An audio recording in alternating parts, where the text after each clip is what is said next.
Iran யுத்தத்துல ட்ரம்போட அடுத்த நடவடிக்கை என்னன்னு அவங்க ஊர்லயே ஒரு பயலும் யோசிக்கிறது இல்ல. காரணம் என்னன்னா, அவர்கிட்ட எல்லா கார்டும் இருக்குன்னு அவரு சொல்றாரே ஒழிய, ஒத்த கார்டு இல்ல இந்த மனுஷன்கிட்ட. கொஞ்ச நேரத்துல கிளப்ப விட்டு விரட்டி விட்டுருவாய்ங்க அப்படிங்கிற ரேஞ்சுக்கு பேச ஆரம்பிச்சுட்டார்கள். திடீர்னு அவருக்கு மண்டை சூடு ஏறி தாக்குங்கன்னு அறிவிச்சிட்டாருன்னா ஜோலி முடிஞ்சிரும். அது நடக்கிற வரையும் பெரிய அளவு அவர்கிட்ட ஒண்ணுமே கிடையாது. அதாவது பேச்சுவார்த்தைக்கு நடத்தக்கூடிய கொரியர் ஆஃபீஸ்க்கு இனிமே சம்மந்தமே கிடையாது. நீ ஒர்த்தே இல்ல பாகிஸ்தான் அப்படின்னு சொல்ட்டாய்ங்க. அதோட நின்னுருந்தா கூட ட்ரம்புக்கு ஒத்த தலைவலி அப்படின்னு சொல்லலாம். ரெட்டை தலைவலிய உருவாக்கிட்டாய்ங்க. என்ன அப்புட்ன்னா, ஈரானோட அம்புட்டு கப்பல்களும் பைபாஸ் ஆகி பாகிஸ்தான் வழியாவே போக ஆரம்பிக்குது. இதற்கு காரணம் என்ன அப்புட்ன்னா, பாகிஸ்தானோட கச்சா எண்ணெய் தேவை அப்படிங்கிறது மிக மிக கம்மியா இருக்கு.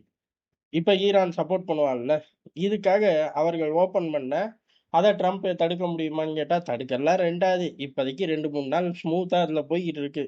என்னடா ஒரு கொரியர் ஆஃபீஸ நம்ம உருவாக்குனோம். கடைசியில அதோட மைலேஜ் நமக்கு இல்ல. ஆனா ஈரான் அனுபவிக்குது அப்படின்னு பெரிய அளவு ட்ரம்ப் அப்செட்ல இருக்காரு. ட்ரம்ப் மட்டும் கிடையாது. அமெரிக்கா வார் மிஷினே கொஞ்சம் அப்செட் ஆயிருக்கும். காரணம் என்ன அப்டின்னா, இவர்கள் பல லட்சம் கோடிய போட்டு கடல்ல மிதந்து மிரட்டிக்கிட்டு இருக்கார்கள். அவனுங்க சத்தம் இல்லாம பாகிஸ்தான் ரூட் எடுத்து அப்படியே எக்ஸிட் ஆகிக்கிட்டு இருக்கார்கள்.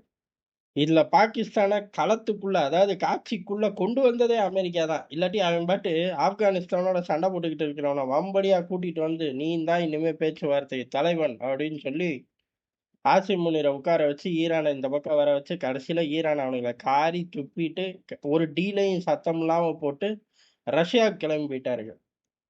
இப்ப அமெரிக்கா என்ன பண்ணும் அப்படிங்கிறது யாருக்குமே தெரியல. காரணம் ஒண்ணுமே கையில இல்ல. அப்படி கையில இல்லாதப்ப பெரிய அளவு ஆக்ரோஷத்த காட்டலாம் கடல்ல அப்படின்னு நினைக்கும்போது, ரஷ்யாவுக்கு சொந்தமான ஒரு சொகுசு படகு கப்பல். இவனுங்க தடை போட்டு இவனுங்க ரஷ்யா மீது போடாத தடை இல்ல. லட்சக்கணக்கான தடை. அதுல சிக்கியிருக்கக்கூடிய ஒரு சொகுசு படகு அப்படியே ட்ரம்போட அர்மாடாவ பார்த்து ஹாய், பாய் அப்படின்னு சொல்லி கிராஸ் ஆகி போயிருச்சு. அப்ப அங்க நின்னு "என்னதான்டா பண்றீங்க?" அப்படின்னு எல்லாரும் கேட்பாங்களா, மாட்டாங்களா? உள்ளூர்ல கேட்க ஆரம்பிச்சிருக்காய்ங்க. ட்ரம்ப் ஈரான் யுத்தத்துக்காக செலவு செஞ்ச அம்புட்டும் வேஸ்ட்டா அப்படின்னு கேட்டா, அம்புட்டும் இப்ப வரையும் வேஸ்ட்டு தான். இனிமே அவன் அங்கேருந்து க்ரூட் ஆயில கடத்தி தூக்கிட்டு வந்தா மட்டும் தான் ப்ராஃபிட். அப்படின்னு ஒட்டு மொத்தமா பேச்சுவார்த்தை அப்படின்னு அந்த யுத்த நிறுத்தத்துக்கு அப்புறம் அமெரிக்காவுக்கு சல்லி பைசா மைலேஜ் இல்லாம தான் டிராவல் ஆகிக்கிட்டு இருக்கு அமெரிக்கா. தொடர்ந்து அடிதான். பாகிஸ்தான் வாட்டரை யூஸ் பண்ணி எக்ஸிட் ஆகிறார்கள். பாகிஸ்தானை காட்சிக்குள்ள கொண்டு வந்து இவனும் ஒரு மனுஷன் உலகத்துல இருக்கான் தெரியுமா அப்படின்னு சொன்ன ட்ரம்ப்புக்கு இப்ப நெகட்டிவ் ஆகி போச்சு. இது ஒண்ணு.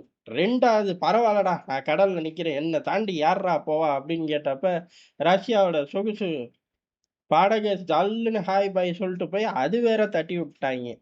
இப்ப ட்ரம்ப் கையில இருக்கிறது என்ன? ட்ரம்ப் கையில தான் கார்டே இல்லையே அப்புறம்ன்ட்டு. ஆனா அமெரிக்க வார் மிஷன் அப்படிங்கிறது 2 நாளா ஒரு விஷயத்த சொல்லிக்கிட்டு இருந்தாய்ங்க.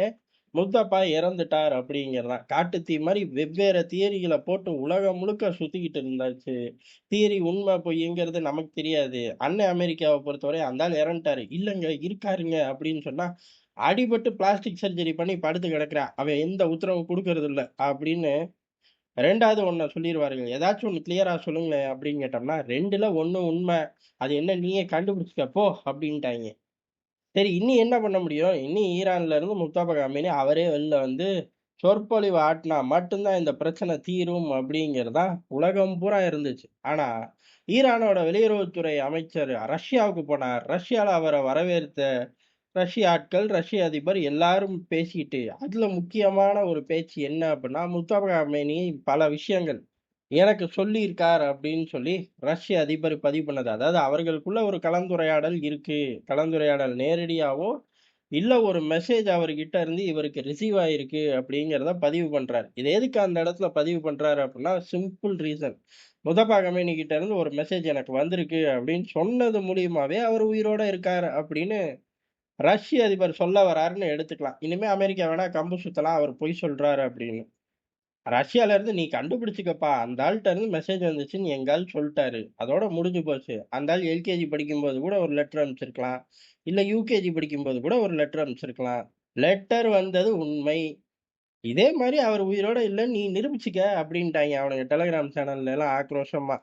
இல்ல உங்க மாரியேவா எல்கேஜி, யுகேஜி கதையெல்லாம் சொல்லி பேசுனாய்ங்கன்னு கேட்கக்கூடாது. அவனுங்க அவனுங்க ஸ்டைல்ல பேசுனாய்ங்க. நான் நம்ம ஸ்டைல்ல அத கொண்டு வந்துட்டேன். இப்ப அமெரிக்காவோட வார் மெஷின் கிட்ட இருந்த ஒத்த காடையும் தூக்கி வீசிட்டாரு. எது சுப்ரீம் லீடர் இருக்கான், இல்ல இத வச்சுக்கிட்டே ஓட்ட முடியாது உன்னால அப்படின்னு தூக்கி வீசியாச்சு. இப்ப கடல்ல மிதக்கக்கூடிய அந்த அர்மாடாக்கு தீனி போடணும். சும்மா தீனி போட்டா அமெரிக்கால ஒத்துக்க மாட்டாய்ங்க ஒரு பயலும். அப்ப யுத்தத்த நடத்தணும். யுத்தம் பண்ணா அடி உழுப்பாய்ங்க, அடி விழுகுது. இப்ப ட்ரம்ப் என்ன பண்ணுவாரு அப்படிங்கிறது தான் ஏறக்குறைய அந்த மனுஷனுக்கு விடிஞ்சு போச்சு. துப்பாக்கிச் சூட வச்சு பண்றாரா? இல்ல என்ன விட்டுட்டு ஜேடி வான்ஸ ஏன்டா கூப்பிட்டு வச்சிருக்கீங்க அப்படின்னு சொல்லி அந்த பஞ்சாயத்துக்குள்ள பண்ணிக்கிட்டு இருக்காரான்னு தெரியல வெள்ளை மாளிகையில உட்காந்துட்டு. ஏதாச்சும் ஒரு சம்பவம் பண்ணி தான் ஆவார். காரணம் சம்பவம் பண்ணாம அவர் அதிபரா உட்கார்ந்திருக்க முடியாது. அப்படி சம்பவம் பண்ணவும் விரிவா வந்து இங்க பார்ப்போம்.